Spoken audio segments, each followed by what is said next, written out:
자, 오늘 말씀은 열왕기하 13장 1절로 13절까지 말씀입니다. 함께 읽습니다. 유다의 왕 아하시아의 아들 요아스의 제23년에 예후의 아들 여호아하스가 사마리아에서 이스라엘 왕이 되어 17년간 다스리며 여호와 보시기에 악을 행하여 이스라엘에게 범죄하게 한 느밧의 아들 여로보암의 죄를 따라가고 거기서 떠나지 아니하였으므로 여호와께서 이스라엘에게 노하사 늘 아람 왕 하사엘의 손과 그의 아들 벤하닷의 손에 넘기셨더니 아람 왕이 이스라엘을 학대함으로 여호아하스가 여호와께 간구하매 여호와께서 들으셨으니 이는 그들이 학대받음을 보셨습니다. 여호와께서 이에 구원자를 이스라엘에게 주심에 이스라엘 자손이 아람 사람의 손에서 벗어나 전과 같이 자기 장막에 거하였으나 그들이 이스라엘에게 범죄하게 한 여로보암 집의 죄에서 떠나지 아니하고 그 안에서 따라 행하며 또 사마리아의 아세라 목상을 그냥 두었더라. 아람 왕이 여호아하스의 백성을 멸절하여 타작마당의 티끌같이 되게 하고 마병 50명과 병거 10대와 보병 10,000명 외에는 여호아하스에게 남겨두지 아니하였더라. 여호아하스의 남은 사적과 행한 모든 일과 그의 업적은 이스라엘 왕 역대 지략에 기록되지 아니하였느냐. 여호아하스가 그의 조상들과 함께 잠에 사마리아에 장사되고 그 아들 요아스가 대신하여 왕이 되니라. 유다의 왕 요아스의 제37년에 여호아하스의 아들 요아스가 사마리아에서 이스라엘 왕이 되어 16년간 다스리며 여호와께서 보시기에 악을 행하여 이스라엘에게 범죄하게 한 느밧의 아들 여로보암의 모든 죄에서 떠나지 아니하고 그 가운데 행하였더라. 요아스의 남은 사적과 행한 모든 일과 유다 왕 아마샤와 싸운 그의 업적은 이스라엘 왕 역대 지략에 기록되지 아니하였느냐. 요아스가 그의 조상들과 함께 잠에 이스라엘 왕들과 함께 사마리아에 장사되고 여로보암이 그 자리에 앉으니라. 가중 처벌이란 제목으로 말씀 증거하겠습니다. 오늘 말씀은 아합 왕조를 멸절시킨 예후의 아들 북이스라엘 11대 왕이었던 여호아하스의 이야기입니다. 문제는 그렇게 아합 가문의 몰락을 다 지켜보았음에도 예후 왕조 역시 여로보암의 죄, 불신앙과 우상숭배와 완전히 결별하지는 못했다는 거예요. 그 결과가 2절, 3절입니다. 여호와 보시기에 악을 행하여 이스라엘에게 범죄하게 한 느밧의 아들 여로보암의 죄를 따라가고 거기서 떠나지 아니하였으므로 여호와께서 이스라엘에게 노하사 늘 아람 왕 하사엘의 손과 그의 아들 벤하닷의 손에 넘기셨더니 아람 나라의 침공이 잦았습니다. 특히 이 시기는 아람이 가장 강성할 때였지요. 곧 모든 게 하나님의 징벌의 성격이었다는 것입니다. 이에 대해서 여호아하스는 어떻게 대응했을까? 그의 행동과 믿음의 변화가 주는 의미를 함께 두 가지로 생각해 보겠습니다. 첫 번째, 회개해서 용서받습니다. 사실 여호아하스는 아버지 예후와 신앙의 결이 같은 사람이었습니다. 바알을 숭배하진 않았어요.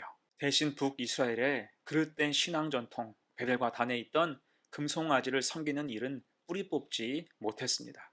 하지만 하나님 보시기에 그러한 금송아지 숭배는 여로보암으로부터 시작된 이스라엘의 고질병이었어요. 극도로 싫어하셨고 이 일에 대해서 계속 경고하셨습니다. 그리고 이제는 급기야 그 징벌로 아람의 침공을 받게 된 것입니다. 다행인 것은 징벌 속에서 여호아하스는 자신의 죄를 깨닫고 하나님 앞에서 간구했다는 거예요. 4절 말씀 봅니다. 아람 왕이 이스라엘을 학대함으로 여호아하스가 여호와께 간구하매 여호와께서 들으셨으니 이는 그들이 학대받음을 보셨음이라. 곧 여호아하스는 자신의 죄를 자복하고 회개하며 하나님의 진노와 징벌에서 벗어나기를 놓고 기도했다는 거예요. 그 결과 하나님께서는 구원자를 보내사 위기에 처한 여호아하스를 구하시고 아람 군대를 다 물러가게 하셨습니다. 5절이에요. 여호와께서 이에 구원자를 이스라엘에게 주심에 이스라엘 자손이 아람 사람의 손에서 벗어나 전과 같이 자기 장막에 거하였으나 비록 여호아하스가 하나님 앞에서 금송아지를 섬기는 죄를 범했지만 하나님께서는 그가 회개하고 돌아올 때 기꺼이 그를 용납하시고 그의 간절한 간구를 들어주신 것입니다. 이를 통해 볼 때 하나님은 어떤 분이십니까? 하나님은 무한한 사랑이세요. 하나님께서는 공의로우신 진노 중에서도 긍휼을 베푸시며 심판 중에도 회개하는 자를 용납하사 구원을 베풀어 주십니다. 사랑하신 까닭이죠. 이 은혜는 우리에게도 모두 동일하게 적용됩니다. 그래서 하나님은 오늘도 오래 참으심으로 죄인이 회개하고 돌아오기를 기대하시는 거예요. 그리고 회개하는 자를 기쁨으로 맞아주시며 사랑으로 구원을 베풀어 주십니다. 에스겔서 33장 11절 말씀이죠. 너는 그들에게 말하라. 주 여호와의 말씀이니라. 나의 삶을 두고 맹세하노니 나는 악인이 죽는 것을 기뻐하지 아니하고 악인이 그의 길에서 돌이켜 떠나 사는 것을 기뻐하노라. 이스라엘 족속아 돌이키고 돌이키라. 너희 악한 길에서 떠나라. 어찌 죽고자 하느냐 하셨다 하라. 아멘. 죄의 길에서 돌이키고 또한 죄 중에 처한 사람들에게 복음을 전하기에 최선 다하는 복된 성도가 되시기를 간절히 축원합니다. 아멘. 두 번째요. 여호와하스의 변화가 주는 의미 두 번째, 가중 처벌입니다. 다시 범죄하면 이전보다 더 큰 벌을 내리신다는 거예요. 6절, 7절을 봅니다. 그들이 이스라엘에게 범죄하게 한 여로보암의 집에 죄에서 떠나지 아니하고 그 안에서 따라 행하며 또 사마리아의 아세라 목상을 그냥 두었더라.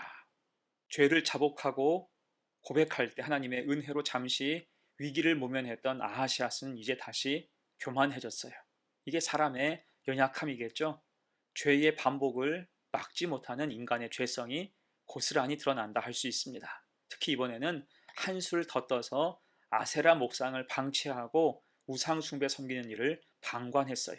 그러자 이제 어떤 일이 벌어집니까? 하나님이 즉각 징벌하시죠. 문제는 그 징계가 이전보다 더 컸다는 것입니다. 7절 보세요. 아람 왕이 여호와하스의 백성을 멸절하여 타작마당에 티끌같이 되게 하고 마병 50명과 병거 10대와 보병 10,000명 외에는 여호와하스에게 남겨두지 아니하였더라. 아람 군대는 여호와하스의 군대를 크게 무찔렀고 이스라엘 국토를 초토화시켰어요. 이전보다 더 극심한 고통을 당하게 한 것입니다. 이게 무엇입니까? 한마디로 하면 가중처벌이죠. 여러분, 가중처벌이 무엇입니까? 말 그대로 형벌을 더 무겁게 하는 것입니다. 특히 같은 죄를 반복할 때 주로 이 처벌이 주어지죠. 지금 여호와스도 그렇습니다. 하나님이 한번 용서해 주셨는데 그 죄를 버리지 못하고 오히려 그 죄 가운데 살았어요. 결국 가중처벌되어 이제 그 징벌의 영향은 자기 때를 지나 그 아들 때까지 미치게 됐습니다. 그의 아들 요하스도 그래서 외세의 침입 앞에서 늘 골머리를 앓게 되었어요. 자, 이에 우리는 하나님의 중요한 속성을 기억해야 할 것입니다. 아까도 이야기했듯이 하나님의 사랑은 무한하세요. 인자와 자비가 많으시고 회개하면 긍휼히 여겨주십니다. 하지만 회개했던 자가 다시 그 은혜를 잊고 죄악으로 돌아가면 이전보다 더 극심한 벌로 징계하실 수 있다는 거예요. 공의로우신 하나님, 심판하신 하나님도 되시기 때문입니다. 곧 모든 은혜는 하나님의 오래 참으심으로 인한 것인데 그 은혜를 저버리게 된다면 가중처벌을 피할 수 없다는 거예요. 그래서 베드로후서 2장에서 말씀하죠. 만일 그들이 우리 주 되신 구주 예수 그리스도를 알므로 세상의 더러움을 피한 후에 다시 그 중에 얽매이고 지면 그 나중 형편이 처음보다 더 심하리니 의의 도를 안 후에 받은 거룩한 명령을 저버리는 것보다 알지 못하는 것이 도리어 그들에게 나으니라. 아멘. 알고 지은 죄, 사명을 망각한 죄에 대한 심판이 더 매섭다는 거예요. 여러분, 그래서 은혜를 아는 자리, 하나님이 복 주시는 자리를 놓치지 않기를 간절히 바랍니다. 은혜를 저버리는 순간, 죄로 돌아가는 순간 하나님 심판은 더 매서울 수 있음을 기억해야 돼요.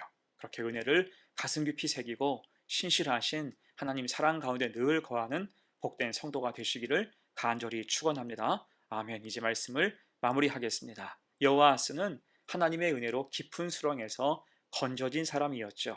하지만 이내 다시 죄에 빠져들게 됐습니다. 죄의 사슬, 죄의 반복을 끊어내지 못한 거예요. 그럴 때 가중처벌의 대상이 되었고 더 깊은 수렁에 빠진 채 그의 생을 마감하고 말았습니다.